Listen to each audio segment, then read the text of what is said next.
గ్రామం మన కట్టుపాలెం గ్రామం.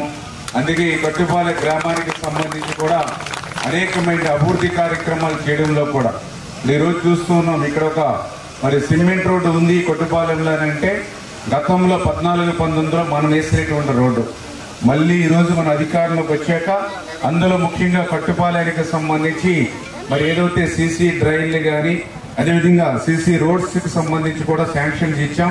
మరి 10 లక్షల రూపాయలతోటి ఒక రోడ్డు, అదేవిధంగా 5 లక్షల రూపాయలతోటి ఒక రోడ్డు, మరి 10 లక్షల రూపాయలతోటి ఇంకా డ్రైన్స్, ఈ రకంగా దగ్గర 45 లక్షల రూపాయలు రోడ్స్ అండ్ డ్రైన్స్ కి మరి ఈ రోజు ఈ గ్రామానికి ఇవ్వడం జరిగింది.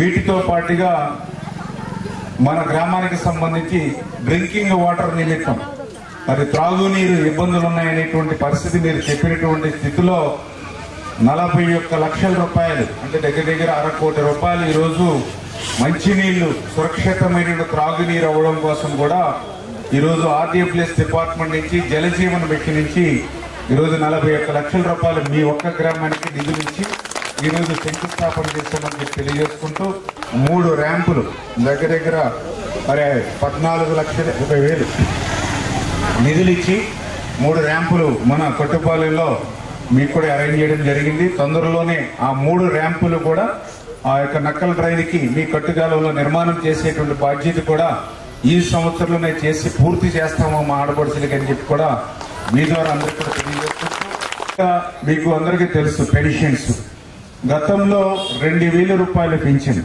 2,000 రూపాయలు పింఛన్ ఎవరిచ్చారు? చంద్రబాబు నాయుడు గారు. 200 రూపాయలు పింఛన్ని 2,000 రూపాయలు చేసింది చంద్రబాబు నాయుడు గారు. ఆ 2,000ని 3,000 రూపాయలు చేస్తానన్నాడు గతంలో ఉన్న ముఖ్యమంత్రి. మరి 1,000 రూపాయలు పెంచడానికి ఎంత సమయం పట్టింది? 1,000 రూపాయలు పెంచడానికి 5 సంవత్సరాల సమయం పట్టింది, గుర్తుపెట్టుకోండి. 3,000 రూపాయలని 4,000 రూపాయలు ఇస్తామని చెప్పాం వృద్ధులకి, వితంతువులకి. మొదటి నెల మొదటి తేదీనే చేశాం అన్న మాట ప్రకారం. మొదటి నెల మొదటి తేదీని, అది కూడా మీ గడప దగ్గర ఇస్తూ ఉన్నాం, మీ ఇంటి దగ్గర ఇస్తూ ఉన్నాం. గత 5 సంవత్సరాల్లో ఒక్క టీచర్ పోస్ట్ భర్తీ చేయాల, కానీ మనం అధికారంలోకి వచ్చినటువంటి మొదటి సంవత్సరంలోనే 16,000 పోస్టుల్ని నోటిఫికేషన్ ఇచ్చాం. ఇప్పుడు ఎగ్జామ్స్ జరుగుతూ ఉన్నాయి. ఈ విద్యా సంవత్సరంలోనే 16,000 మందికి టీచర్లకు ఉద్యోగ అవకాశాలు ఇస్తూ ఉన్నాం. అన్నా క్యాంటీన్లు ఉన్నాయి. పేదవాడు రోజుకి 15 రూపాయలు పెడితే కడుపు నింపేటువంటి అన్నా క్యాంటీన్లు కూడా మూతేసేసింది గత ప్రభుత్వం. అంటే ఎంత దుర్మార్గం పేదల పట్ల. మళ్ళీ ఈ రోజు మనం వచ్చాం, ఆంధ్రప్రదేశ్ రాష్ట్రం అంతా కూడా మళ్ళీ అన్నా క్యాంటీన్లు ప్రారంభించాం. అందరూ కూడా హ్యాపీగా సంతోషంగా భోజనాలు చేస్తున్నటువంటి పరిస్థితి మీరు అందరూ కూడా చూశారు. సముద్రపు వేటకెళ్లేటువంటి మత్స్యకారులకి మే నెలలో వేసవి కాలంలో అంటే వేట నిషేధ సమయంలో 20,000 రూపాయలు వాళ్ళ కుటుంబానికి ఇస్తామని చెప్పాం. లాస్ట్ మంత్ ఏప్రిల్ 26వ తేదీన వాళ్ళకి 20,000 రూపాయలు చెప్పిన ప్రతి మత్స్యకార కుటుంబానికి కూడా మన అకౌంట్లో మనం వేట నిషేధ సమయంలో సముద్రంకి వేట వెళ్ళేటువంటి అందరికీ కూడా 20,000 రూపాయలు అందించడం జరిగింది. ఆ రోజు మేము మాట ఇచ్చాం, ఏదైతే చదువుకునేటువంటి ప్రతి పిల్లవాడికి కూడా ఏదైతే గతంలో అమ్మఒడి ఉండేది మన తల్లికి 100 ఇస్తామని చెప్పాం. మీకు ఏదైతే మాట ఇచ్చామో ఆ మాటని పోషించుకుంటూ ఈరోజు ఇద్దరుంటే 2 13 26,000 రూపాయలు, ముగ్గురుంటే 3 13 39,000 రూపాయలు, నలుగురుంటే 4 13 52,000 రూపాయలు. కొంతమందికి 5 పిల్లలు ఉన్నారు, 65,000 రూపాయలు పట్టాయి నేను అకౌంట్.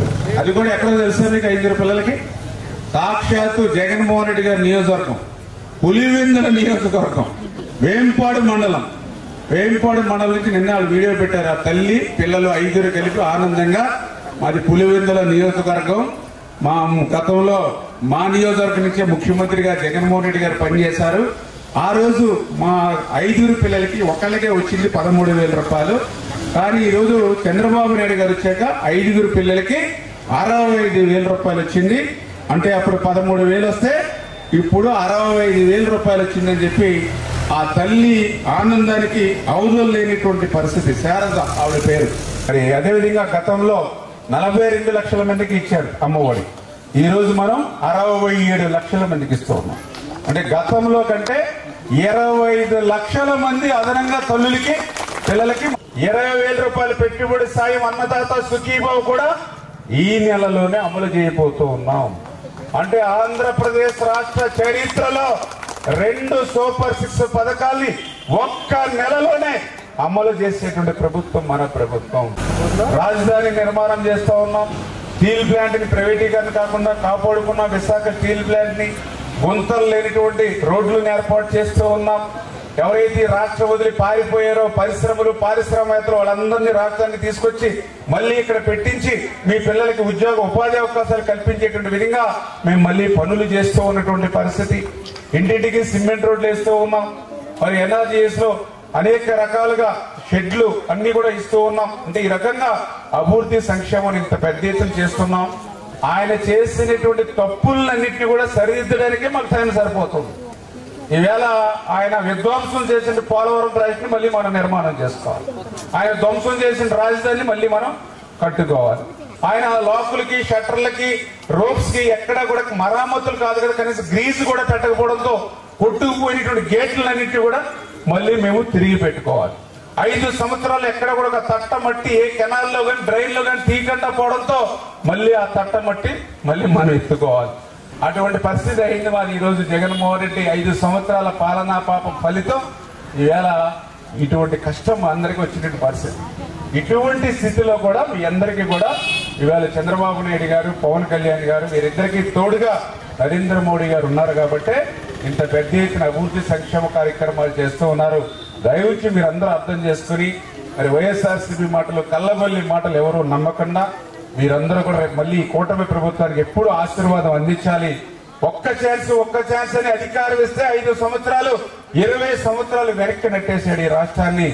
మళ్ళీ ఇంకొకసారి పొరపాటు జరిగితే ఈ రాష్ట్రంలో మన ఎవరు కూడా ఉండేటువంటి పరిస్థితి లేకుండా పోతుంది. ఆయన ఎంతసేపు కూడా ఆయన అధికారం ఇస్తే గనుల్లో ఎంత వస్తుంది, ఇసుకలో ఎంత వస్తుంది, లిక్కర్లో ఎంత వస్తుంది, విలువైన భూములు కొట్టేస్తే ఎంత వస్తుంది అనేటువంటి ఆలోచనే తప్ప మరి వేరే ఆలోచన ఉండదు. అంచేత పనిచేసేటువంటి ప్రభుత్వానికి, మంచి ప్రభుత్వానికి మీరందరూ కూడా ఆశీర్వాదం ఇవ్వాలని చెప్పి కోరుకుంటూ